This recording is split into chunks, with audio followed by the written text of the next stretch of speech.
किस तरह से आप अपने इमोशनल को बढ़ा सकते हैं। यह किताब हमें उन 4 पहलुओं के बारे में बताती है जिस पर ध्यान देकर कोई भी व्यक्ति अपने इमोशनल को बेहतर बनाकर अच्छे रिश्ते बनाना आसानी से सीख सकता है। ये किताब आपको क्यों पढ़नी चाहिए?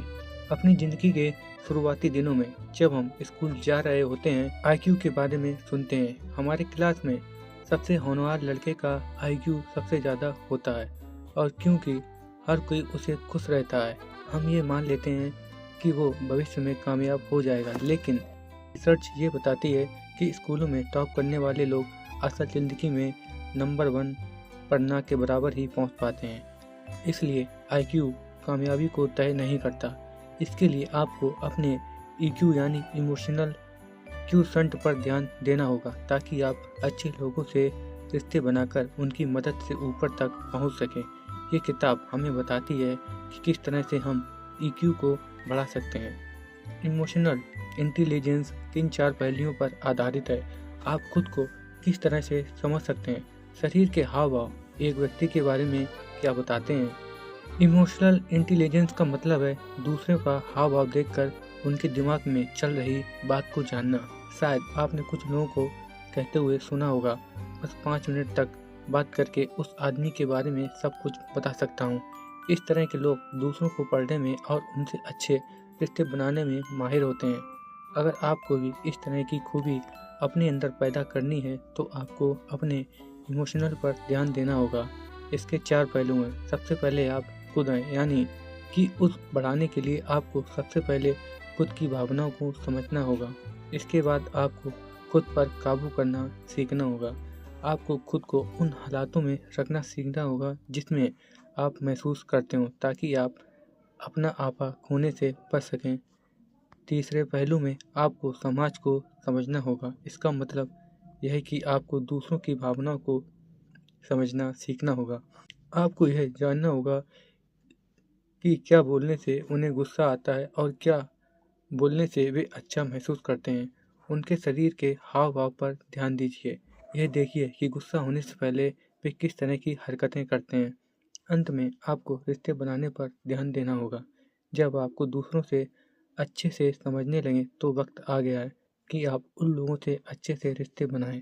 अगर आपको पता लग जाए कि क्या बोलने से एक व्यक्ति अच्छा महसूस करता है और क्या बोलने से उन्हें गुस्सा आ सकता है, तो आप उससे वो बातें कर सकते हैं जो उसे अच्छी लगें और उससे अच्छे रिश्ते बना सकते हैं। अगर इस दुनिया में कोई एक व्यक्ति जिसके साथ हम अपना सबसे ज़्यादा समय बिताते हैं तो वो हम खुद हैं। आप अपने साथ हमेशा से रहते आए हैं, लेकिन क्या आप खुद को समझते हैं? क्या आप खुद को संभाल पाते हैं? इसके लिए सबसे पहले आपको ये देखना होगा कि आप जो कुछ भी महसूस करते हैं उसे क्यों महसूस करते हैं और किस हालात में महसूस करते हैं। अगर आपको गुस्सा आता है तो क्यों आता है, उसके आने पर आप क्या करते हैं और सबसे ज़रूरी बात, आप खुद को किस तरह से संभालते हैं। बहुत बार हमारे दिन की शुरुआत अच्छी नहीं होती। हमारी सुबह सुबह किसी से बहस हो जाती है या फिर कुछ गड़बड़ हो जाती है जिससे हमारा मूड खराब हो जाता है, फिर हमारा सारा दिन खराब ही जाता है। हम छोटी छोटी बातों पर गुस्सा करने लगते हैं और अपने काम पर सही से ध्यान नहीं लगा पाते।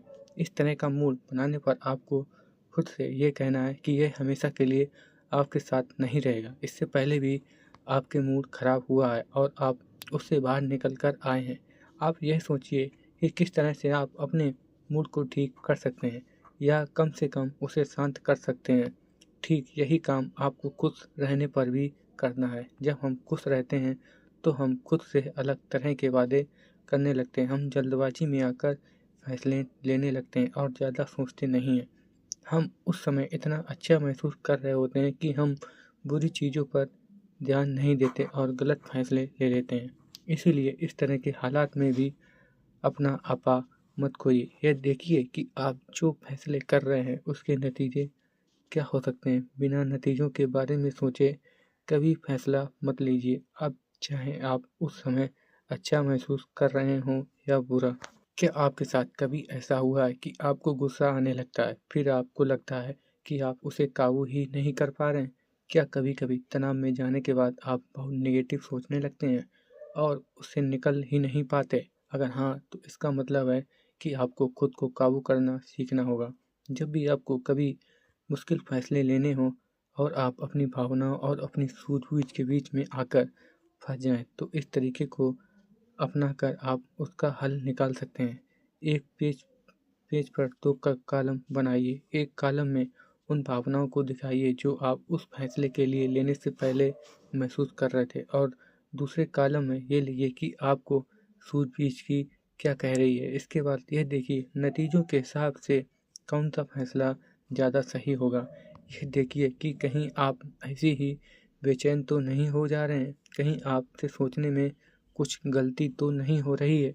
एग्जाम्पल के लिए, अगर आपका एक कर्मचारी है जो अच्छे से काम नहीं कर रहा है, तो आप उसे इसलिए निकालना चाहते हैं, लेकिन आप उस इंसान की तरह बहुत पसंद करते हैं और इसलिए उसे निकालना नहीं चाहते। इस तरह के हालात में आप इसका इस्तेमाल कर सकते हैं। अगर आपने खुद को कोई टारगेट दिया है तो अपने दोस्तों को उसके बारे में बताइए। इससे आपके दोस्त हारने पर आपको जिम्मेदार ठहराएंगे और हार के उस शर्म से बचने के लिए आप अपने आप को काम करने लगेंगे। इस तरीके से आप खुद को रास्ते से भटकने से बचा सकते हैं। बहुत से लोगों को सामने वाले को देखकर उसके मूड के बारे में बता देते हैं। ये किसी तरह की जादूगरी नहीं है और शरीर से कुछ खास तरह के हाव भाव को देखकर ही आप भी ये बता सकते हैं। आइए देखें ये कैसे किया जाता है। सबसे पहले उसके सिर से लेकर पैर तक उसके हर अंग को देखिए और वह क्या कह रहा है। उसकी आंखें देखिए, अगर वो ज़्यादा आंखें नहीं मिला रहा तो इसका मतलब वो कुछ छिपा रहा है। इसके बाद उसके मुंह पर आइए, क्या वह मुस्कुरा रहा है? अगर हाँ तो कहीं कहीं वो बनावटी हंसी तो नहीं है। जो मुस्कुराहट बनावटी होती है उसमें सहानुभूति नहीं झलकती। इसके बाद उसके कंधे चेक कीजिए, अगर उसके कंधे झुके हुए हैं तो उसका आत्मविश्वास कम है, वह कुछ शर्मीला है और ज़्यादा बात नहीं करता। एक बार आप इस तरह के भाव का पता लग जाए तो आप उसके हिसाब से खुद को ढाल सकते हैं। अगर आपको पता लग जाए कि वह व्यक्ति कुछ परेशान या तनाव में है तो उससे ज़्यादा सवाल मत पूछिए। उसे जो भी कहिए प्यार भरी आवाज़ में कहिए। किसी भी व्यक्ति को उसके नाम से बुलाकर आप उसे अच्छा महसूस करवा सकते हैं। दुनिया में हर इंसान का सबसे अच्छी धुन उसके नाम की ही लगती है। साथ ही उस व्यक्ति को सर या मास्टर कह के मत बुलाइए, उन्हें उनके पहले नाम से बुलाइए। जब भी अच्छा महसूस करने लगें तो कुछ खास तरह के सवाल करके आप उनके बारे में जान सकते हैं।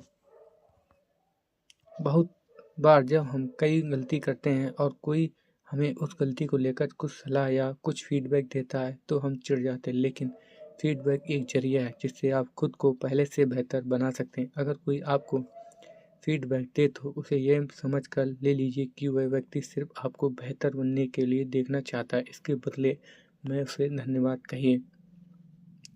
रिश्तों को बनाए रखने के लिए फीडबैक पर ध्यान देना बहुत ज़रूरी है। अगर आपको ये पता नहीं लगेगा कि आपका पार्टनर आपसे क्या चाहता है तो आप उसे वो नहीं दे पाएंगे। इस तरह से रिश्ते कमज़ोर हो जाते हैं। इसके अलावा किसी से बात करते वक्त उलझे हुए संकेत मत भेजिए। गुस्से में दिया गया आशीर्वाद भी खराब लगता है और हंसकर दी गई गाली भी अच्छी लगती है। इसीलिए यह देखते रहिए कि आपके शब्द आपकी बॉडी लैंग्वेज से मिलते हैं। अगर कोई व्यक्ति आपसे आकर बताता है कि उसे उसकी कंपनी में प्रमोशन मिल गया है और उस समय आपका मूड खराब है, तो ऐसे हालात में आप उसे कुछ इस तरह से बधाई दे सकते हैं जिससे उसे लगता है कि आप ये खबर सुनकर खुश नहीं हैं।